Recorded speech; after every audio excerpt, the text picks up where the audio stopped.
Hello à tous, j'espère que vous allez bien. Moi, ça va très très bien. Alors, aujourd'hui, je voudrais partager avec vous une astuce qui a changé ma vie en classe de terminale. Parce que oui, nous sommes à l'orée des examens de fin d'année et tout. Et je voudrais partager cette clé-là avec mes petits frères et mes petites sœurs afin que, voilà, elles réussissent à leurs examens, voilà, de fin d'année. Alors, c'est quoi l'astuce? Mais avant de vous parler proprement dit de l'astuce, je vais vous raconter l'histoire, n'est-ce pas? Comme d'habitude, hein, j'ai toujours des petites histoires comme ça. Alors, il s'agit toujours de moi, voilà. Et faut savoir que je suis native de Boaké, ok? Et j'ai fait toute mon année scolaire là-bas jusqu'en première. Et c'est quand il y a eu la crise, la guerre, que je me suis retrouvée à Abidjan. Et j'étais partie en colonie de vacances. Ma mère m'avait offert ce voyage-là au Ghana pour aller apprendre à parler l'anglais. Et quand je suis revenue, au moment où on se préparait avec papa pour rentrer sur Boaké, ça s'est trouvé que c'est le même jour qu'il y a eu le premier, non, je crois le second coup d'État en Côte d'Ivoire. Et donc, on a été obligé de rester à Abidjan et on se disait que bon, la situation va se calmer. On allait retourner sur Boaké et puis reprendre notre vie normale. Sauf que ce n'était pas le cas. C'est là où la ville de Boaké a été assiégée. Et on s'est vu, mon petit frère et moi, obligés voilà, d'aller à l'école à Abidjan. Et vu que ça traînait un peu avant qu'on ne trouve un établissement et nous inscrire et tout, moi, j'ai été inscrite en terminale au deuxième trimestre. Donc, j'ai commencé ma terminale en retard pour la première année. Et c'était un peu difficile pour moi parce que, comme je vous disais dans les vidéos précédentes, que Abidjan, c'était pas une vie facile pour moi. Je suis habituée à ma petite ville natale, Boaké, c'est calme, c'est cool, voilà. Voilà, pour se déplacer, on ne souffre pas, tu as 100 francs, tu as 200, tu fais ton aller-retour tranquille au calme. Mais Abidjan, c'était compliqué, il fallait trouver un tuteur, il fallait le transport, il fallait lutter le bus, c'était compliqué tout ça pour moi. C'était une nouvelle vie pour moi. Et donc, voilà, il y avait aussi un professeur qui était là, et même la mentalité de mes amis de classe me fatiguait parfois, d'accord? Et il y avait aussi un professeur, c'était le professeur de philosophie. Lui, il était... Lui, il me fatiguait. Pourquoi? Parce que quand il arrivait, il pouvait rentrer en classe comme ça et puis se met à interroger les gens. Quand il t'interroge, il te pose une question, tu dois répondre à cette question. Et en fait, tu seras noté sur la base de ce que tu vas répondre. En fait. Donc, si tu as mal répondu, cette note-là va compter pour ta moyenne. Vous imaginez, en terminale A, la philosophie qui compte pour coefficient 5. Le professeur, il rentre en classe, il te fait une interrogation surprise.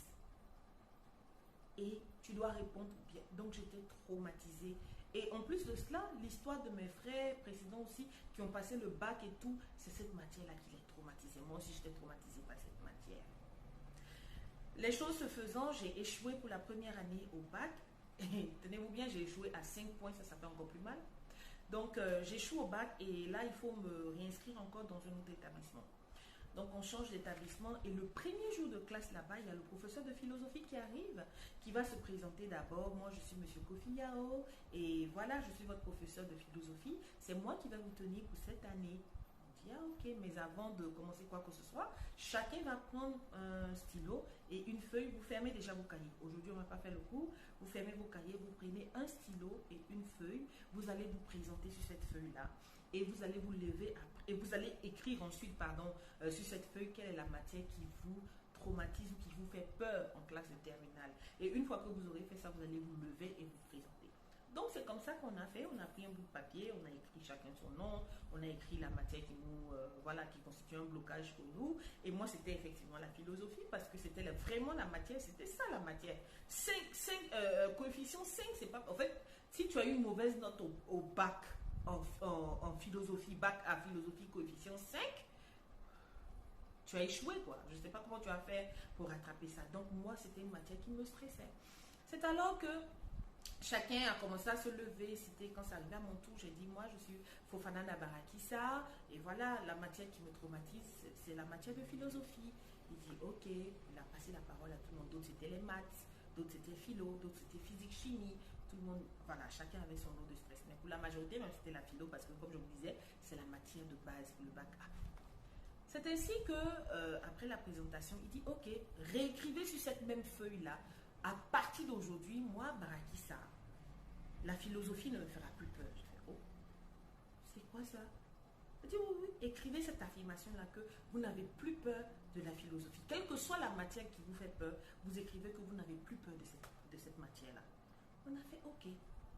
Mais ça a été une thérapie qui nous a fait du bien. Moi, personnellement. Pourquoi? Parce que j'ai toujours eu 12, j'ai toujours guetté les 12 sur 20 en philosophie. Je voulais mes 12 là. Et j'ai eu mes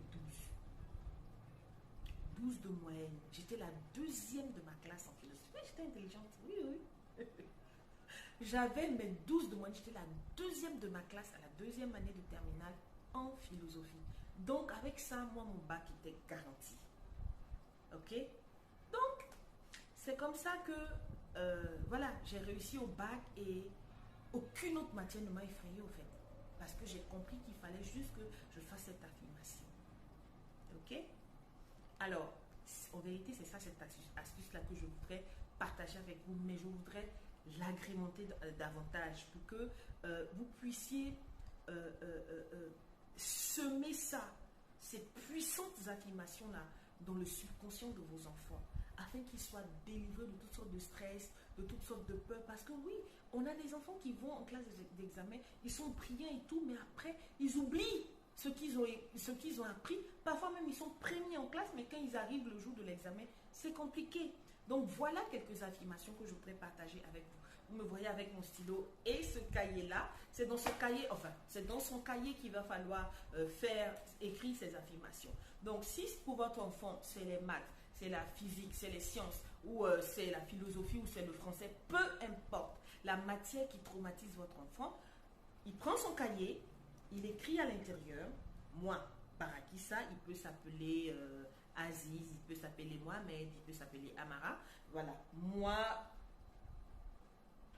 Barakissa, je note ça. J'ai l'intelligence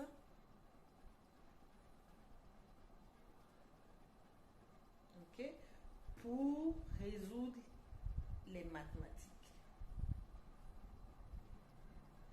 Première affirmation. Deuxièmement, j'ai la sagesse et l'intelligence de Dieu.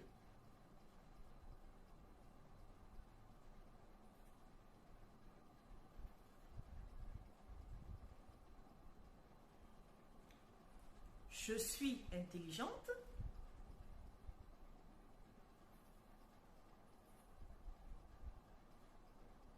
OK? Et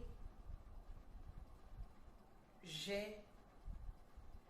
Il peut se donner une note, hein, la note qu'il veut exactement à l'examen, il se donne cette note. J'ai 12 sur 20 en maths à l'examen. Je n'ai pas peur, oui, il faut écrire tout ça.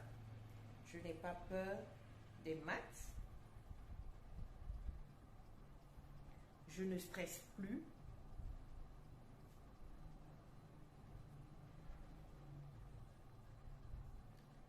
Parce que je sais que Dieu est avec moi.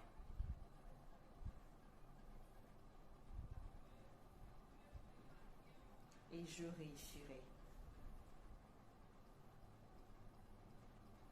Ce sont de puissantes affirmations positives que vous allez habituer, sinon emmenez votre enfant à prononcer ça, à proclamer ça tous les jours, chaque matin si possible, chaque soir aussi, toutes les fois qu'il sera en train d'étudier, peu importe la matière, qu'il proclame ces paroles-là. Et vous allez venir témoigner ici les effets, les retours de ces affirmations positives-là. D'accord? Il faut que vous arriviez à planter ces affirmations positives-là dans le subconscient de votre enfant, dans ses pensées. Il faut qu'il arrive à un stade où lui-même, il se dise qu'il est fort. Il est plus fort que celui-même qui a inventé les maths. Il est plus fort même que celui qui a inventé la philo. D'accord?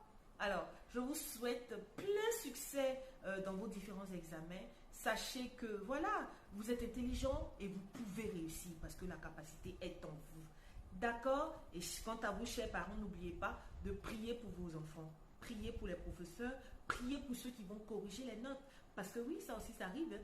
Le professeur peut être fatigué et puis bon, voilà, il y a une note. Voilà. Donc, priez pour les professeurs. Priez pour vos enfants. Priez, priez, priez sans cesse. Que Dieu vous garde. Bye bye.